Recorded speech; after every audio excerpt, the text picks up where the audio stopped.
This is Harvey from Zunerama.com.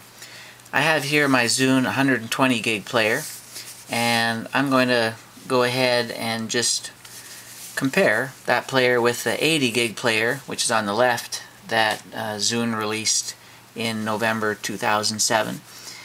Both the players have the same hardware, other than the internal hard drive. It's 120 gig obviously, and an 80 gig. They also in the Zune 80. The coloring is obviously different. I don't know if you can kind of see here. The Zune 120 gig on the right has a glossy black finish, and it's more of a flat black finish on the Zune 80. And on the back of the player, the Zune 80 has an aluminum silver colored backing, whereas it's a flat black backing on the Zune 120 gig. See a little bit of the side-to-side view there, where you can see some of that difference between the front and the back. It's actually a nice little contrast on the Zune 120 gig. Shots looking down at the sync cable, other side of the player,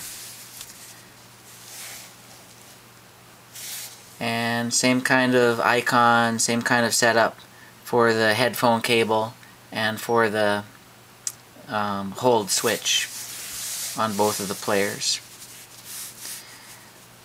The feel of the Zune pads, as you expect, is the same for both of the players.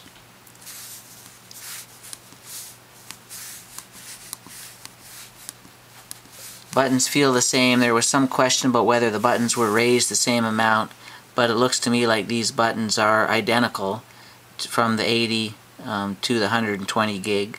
So as far as I can tell at this point anyway, I don't think there were any changes to the button mechanics between the two players.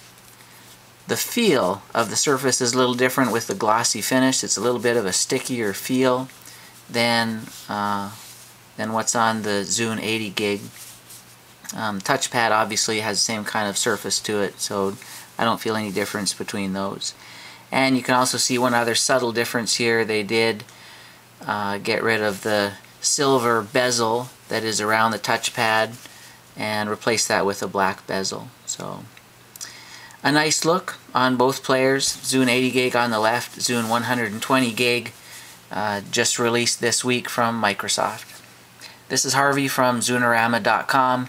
You can get more information about Zune players, Zune software, Zune firmware, and Zune social at Zunerama.com.